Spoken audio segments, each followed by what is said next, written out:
দর্শক, ফলের বাজারে অস্থিরতা নিয়ে আলোচনার জন্য স্টুডিওতে আছেন ভোক্তা অধিকার নিয়ে আন্দোলন করা সংগঠন ক্যাবের সহ সভাপতি এস.এম. নাজের হোসাইন। যাচ্ছি তার কাছে। নাজের হোসাইন, আপনাকে স্বাগত এই সময়ের বাণিজ্যে। আমরা আমাদের সহকর্মীর প্রতিবেদনে দেখছিলাম ফলের বাজারের অস্থিরতার খবর। বছরের মাঝামাঝি সময়ে এসে সম্পূরক শুল্ক বাড়ানো, তাও আবার রমজানকে সামনে রেখে। আমরা জানি অতীত ইতিহাস বলে রমজানকে কেন্দ্র করে সব পণ্যের দাম এমনিতেই বেড়ে যায়। তারপরে এমন সিদ্ধান্ত এবং ব্যবসায়ীদের পণ্য খালাস বন্ধ, সব মিলে ভোক্তাদের উপর কি চাপ পড়তে পারে বলে মনে করছেন? ধন্যবাদ আপনাকে। আসলে আমরা প্রতিনিয়ত দেখে আসছি এই ধরনের ঘটনা। যখনই রমজান আসে তখন কিন্তু আসলে আমাদের ফল ব্যবসায়ীরা দাম বাড়িয়ে দেন। তো অনেক রোজাদাররা অনেকেই ফল দিয়ে ইফতার করেন। তো সেই কারণে রমজানের প্রথম বা শুরুর দিকে যেরকম দামটি থাকে, এটা আবার শেষের দিকে গিয়ে দামও কিন্তু অনেক বেড়ে যায়। তো এখন ব্যবসায়ীদের যে দাবিটুকু, সেটা হলো যে সম্পূরক শুল্ক আরোপ করা হলো। সম্পূরক শুল্ক কিছুটা কমানো হলেও আসলে কিন্তু সেই ট্রেডিশনটা এখনও থেকে গেছে। আমরা যেটা দেখছি আসলে এরকম সম্পূরক শুল্ক বলেন, অন্য যে অজুহাত বলেন বা ডলারের দাম বৃদ্ধি বলেন, এরকম একটা অজুহাত দেখিয়ে দাম বাড়ানোর একটা কৌশল আমাদের এখানে এটা চলে আসছে। তো এবং এই সময়টাতে বেসিক্যালি প্রবলেমটা হয়ে গেল বছরের মধ্যখানে এসে শুল্ক বাড়ানোর যে সিদ্ধান্ত এনবিআর নিয়েছেন, এটার কারণে আসলে মাঝপথে আমাদের জন্য একটা বিপত্তির কারণ হলো। কিন্তু এর মধ্যে আবার রমজানও চলে আসছে।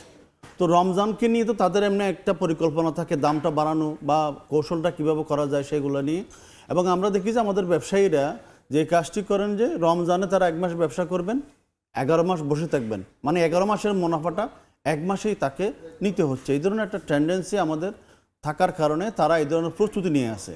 তো এর ভিতরে ফলের উপর যে শুল্ক আরোপের কারণে এটাকে তারা একটা অজুহাত হিসাবে পেয়েছে। তো আমরা দেখি যে প্রতিনিয়তই এই যে ফলগুলি আনে, এখানে বিভিন্ন গ্রেডের ফল আছে। এক একটা গ্রেডের কিন্তু এক এক ধরনের ট্যাক্স নির্ধারণ করে থাকেন। তো এখানে নানাভাবে কর ফাঁকি দিয়ে তারা কিন্তু এনবিআরকে এই কাজটি করেন। কিন্তু ভোক্তা পর্যায়ে ওইটার অজুহাতটা দেখিয়ে আবার এখানে আরেক দফা দাম বাড়ানোর যে প্রক্রিয়া তারা করে থাকেন। এবং তারা আলটিমেটাম দিয়েছে 14 তারিখ থেকে ফল আর খালাস করবে না। তো এটা যদি হয় তাহলে ইতিমধ্যেও তারা 2 দিন বন্ধ রেখেছিল। না, এটা যদি হয় তাহলে বন্ধ রাখা যদি ধরেন বা খালাস বন্ধ রাখে, তাহলে কিন্তু সাপ্লাই চেইনটায় বাধাগ্রস্ত হবে। যখনই বাধাগ্রস্ত হবে তখন অটোমেটিক্যালি একটা ক্রাইসিস হয়ে যাবে। ক্রাইসিস হলে দামটা বাড়তে আরও সুবিধা হবে। তো আমরা যেহেতু ধরেন আমাদের এখানে যে ডিমান্ড সাপ্লাইয়ের কথা বলা হয়, তো ওনারা যেগুলো করে থাকেন সেটা হলো সাপ্লাই চেইনটা বন্ধ করে দেন বা সাপ্লাই চেইনটা কমিয়ে দিলে তো বাজার অটোমেটিক্যালি সংকট তৈরি হয়ে যাবে। এখন সাধারণ মানুষ কিন্তু ফলের এই যে বিদেশি যেগুলো আমদানিকৃত ফল, এগুলো সাধারণ মানুষের নাগালের বাইরে। তো তারপরেও এই যে প্রক্রিয়া, আমরা মনে করি যে আসলে সরকারকে এই বিষয়টাতে কঠোরভাবে বিবেচনা করা উচিত। যে যেহেতু রমজান, এই রমজানকে সামনে রেখে কোনো ধরনের সংকট যেন না হয়, এই বিষয়টি এনবিআরকে কঠোরভাবে দেখা উচিত। আমরা কয়েকদিন আগেও এনবিআরের চেয়ারম্যান মহোদয়ের কাছে এই বিষয়টা তুলেছি যে আসলে এই আলোচনাটা ওদের সাথে বসে কিভাবে সুরাহা করা যায়। আমরা চাই যে বাজারের যে ফলের যে সরবরাহ, এটা যেন স্বাভাবিক থাকে। কোনো একটা পক্ষ যেন এখানে কোনো ধরনের ইন্টারাপশন না করে, তাহলে হয়তো দেখা যাবে যে রমজানে সংকটটি হবে না। আপনি অজুহাতের কথা বলছিলেন, সম্পূরক শুল্ক বাড়ানোর সিদ্ধান্ত যখন নেওয়া হয়েছে, তারপর যেদিন থেকে ফলের বাজারে দাম বাড়তে থাকে, আসলে কি এই সময়ের মধ্যে কি নতুন সম্পূরক শুল্কের মাধ্যমে এলসি খুলে আমদানি করা ফল এসেছে, নাকি জাস্ট ওটাকে অজুহাত হিসেবে ব্যবহার করে এখন বাজারে? না, এটা তো একটা অজুহাত। আমাদের যে সম্পূরক শুল্ক আরোপের পরে ওনারা কিন্তু এখন যদি এলসি খুলে সেটা আসতেও কিন্তু 15 থেকে 1 মাস সময় লাগবে। কিন্তু যেই দিন ঘোষণা দিল তারপরের দিন থেকে এটা বেড়ে গেছে। শুধুমাত্র ফলমূল নয়, যেই পণ্যগুলিতে সম্পূরক শুল্ক আরোপ করা হয়েছে প্রতিটা পণ্যের কিন্তু দাম বেড়ে গেছে। হয়তো সেই পণ্যগুলো এখনও আসে নাই, খালাস হতে অনেক সময় লাগবে। তো এই অজুহাতটা তারা আসলে দেখায়। আর আরেকটা জিনিস হয় যে আমরা যেটা দেখি ব্যাড এবং এই সম্পূরক শুল্ক, এগুলো তো ভোক্তারাই দিবেন। কিন্তু ব্যবসায়ীরা এটাকে অজুহাত দেখি আরেক দফা দাম বাড়ানোর যে প্রক্রিয়া করে থাকেন। এটা ফলমূল না, প্রতিটা পণ্যের বেলায় কিন্তু একই ঘটনা। তো তারা এটা তাদের জন্য আরেকটা অজুহাতের একটা স্কুপ তৈরি হলো। এই অজুহাতে দেখিয়ে তারা জনগণের পকেট কাটার আরেকটা সুযোগ পাইল। কিন্তু ফল তো পচনশীল পণ্য, তো সেক্ষেত্রে তাদের নিজেদেরও তো ক্ষতি যদি বেশি দিন তারা বন্ধ রাখেন। এটা হচ্ছে আমাদের এখানে ফলগুলো যে প্রিজারভেশনে রাখার কিছু প্রক্রিয়া আমাদের আছে, কিছু গোডাউন যেখানে রাখা যায় সেগুলো। তবে পচনশীল যেহেতু পণ্য, এটা বেশি দিন রাখলে অবশ্যই এটা ক্ষতি হবে। তবে আমাদের এখানে ধরেন মানে ফলমূলগুলাকে ঠিকমতো রাখার জন্য অনেক ধরনের প্রিজার্ভেশন গড়ে উঠছে। তো সেক্ষেত্রে ইচ্ছা করলে অনেকদিন রাখা যায়। তবে আমরা মনে করি যে আসলে সংকট যেটাই হবে না হোক না কেন, এটা সলিউশনটা দরকার সরকারের থেকে ওদের সাথে সংরক্ষণের বিষয়টা সেক্ষেত্রে কি ফল যেহেতু পচনশীল পণ্য 2 দিন বন্ধ রেখে আবার 1 সপ্তাহ চালু রেখে আবার বন্ধ করা, এই নতুন ধারাটা কি যুক্ত হচ্ছে কিনা তাদের কার্যক্রমটা? এটা কিন্তু আছে, এই প্রক্রিয়াটি আছে। আমরা যেটা দেখেছি যে মানে যখনই চট্টগ্রাম বন্দর থেকে পণ্যগুলি খালাস হয়, ধরেন মাদার ভেসেল থেকে লাইটারের জাহাজে নিয়ে আসতে এই যে সময় ক্ষেপণ করে এটাকে ল্যাংদি করা, তো ল্যাংদি করলে বাজারে অটোমেটিক্যালি একটা ক্রাইসিস তৈরি হয়। এই কাজগুলো আমাদের প্রতিটা ব্যবসায়ী করেন। তার কারণ হলো যে ফলগুলি বা পণ্যগুলি বাংলাদেশে এসছে বা বন্দরে এসছে, খালাস হতে যদি 15 দিন পার করে দেওয়া যায় তাহলে বাজারে একটা ক্রাইসিস তৈরি হবে। আর জাহাজে তো ওই প্রিজার্ভেশনটা রাখার মতো ব্যবস্থা কিন্তু থাকে, তো সেটার কারণে ওখানে তেমন একটা প্রবলেম হবে না এই যদি থাকে। তবে মানে খালাস হতে যদি সময়টা বেশি যায় সেক্ষেত্রে যদি প্রিজার্ভেশনটা ঠিকমতো না হয় তাহলে কিন্তু ফলের ক্ষতি হতে পারে। তার বাইরেও ওরা যখন গুদামে নিয়ে আসবে, গুদামগুলো কিন্তু সবগুলো এরকম প্রিজার্ভেশন দেওয়ার মতো ব্যবস্থা কিন্তু থাকে। সেক্ষেত্রে পুরোপুরি ব্যাপারটা বাজারে যখন সরবরাহ সঠিক পরিমাণে না হবে, দাম বৃদ্ধি পাবে, মূল কিন্তু গিয়ে পড়বে ভোক্তার ঘাড়ে। সেক্ষেত্রে আপনারা ভোক্তার স্বস্তি নিয়ে কাজ করেন, আপনারা কোনো পদক্ষেপ নিয়েছেন কিনা, কোনো ইনিশিয়েটিভ নিয়েছেন কিনা, কথা বলেছেন কিনা এনবিআর? আমরা এনবিআরকে রিকোয়েস্ট করেছি বিষয়টা সুরাহা করার জন্য। মানে ব্যবসায়ীদের যে দাবি দেওয়া আছে, আমরা যেটা মনে করি আসলে এখানে সরকার একটা সিদ্ধান্ত দিয়ে দিল, তারপরে এটা নিয়ে কোনো আলোচনা হলো না, তাহলে কিন্তু উভয় পক্ষ অনড় থেকে যাবে। তো এটা ভাঙার জন্য রাস্তা হলো রেসপেক্টেড স্টেক হোল্ডার, তাদের সাথে আলোচনাগুলো করা।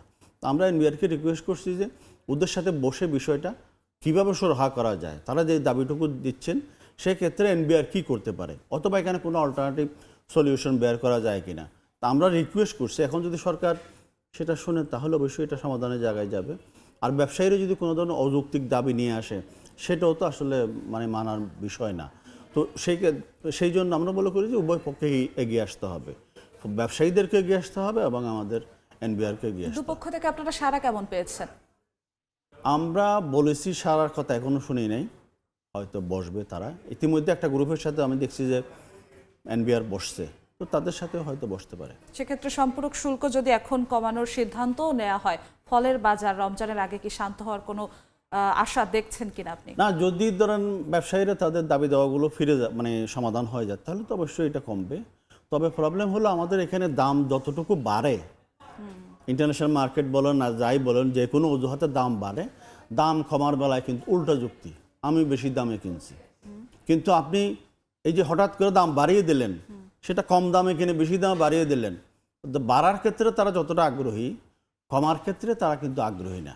তো সেই জন্য এখন শুল্ক কমালেও মানে কতটুকু মানে কমবে সেটা নিয়ে সন্দেহান। কারণ হলো আমাদের ব্যবসায়ীদের ইথিক্স কিন্তু নাই, ইথিক্স বলতে কোনো শব্দ তাদের ডিকশনারিতে নাই।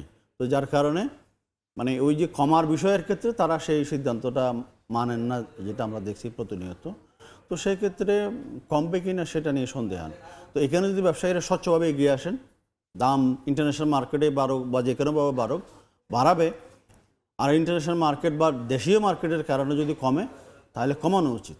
নীতিটা সব ক্ষেত্রে একই ধরনের হওয়া উচিত, এটা মেনে চলা উচিত বলে আমরা মনে করি। ফল এমন একটি পণ্য সব শ্রেণীর মানুষ কখনোই এটা খেতে পারে না। তার উপর দেখা গেছে 2023-24 অর্থ বছরে যে সম্পূরক শুল্ক ছিল 24-25 অর্থ বছরের বাজেটে বাড়ানো হয়েছে, তারপর মাঝ সময় এসে আবার বাড়ানো হলো। এতে কি হবে? ভোক্তার সংখ্যা কি কমতেই থাকবে? যারা আগে খেতে পারতো মধ্যবিত্ত, তারাও আস্তে আস্তে করে ফল থেকে দূরে সরে যাবে, এমন কি মনে হয় আপনার? না, ফল তো আসলে এখন এটা বিলাসী পণ্য হয়ে গেছে, শুধুমাত্র রোগীদের জন্য আমরা নিয়ে যাচ্ছি। রোগীকে খাওয়াইতে হয়, শিশুদেরকে খাওয়াইতে হয়, বয়স্ক যারা আছে তাদের খাওয়ানো দরকার। তো এই কারণে আসলে ফল যেভাবে সাধারণ মানুষের খাদ্য ছিল সেটা কিন্তু নাই। এই যে প্রতি বছর বিভিন্নভাবে ফলের দাম কিন্তু বাড়তেছে, একবার ডলারের দাম বাড়ালেন, একবার জাহাজ ভাড়া বললেন, আরেকবারে সম্পূরক শুল্ক বললেন, তো প্রতিনিয়ত তো বাড়তেই আছে। তো সেই কারণে এখন কিন্তু অনেকের দেশীয় ফলের প্রতি অনেকের আগ্রহটা বাড়তেছে, কারণ হলো যে ফল কিন্তু আমাদের শরীরের জন্য খুবই দরকারি।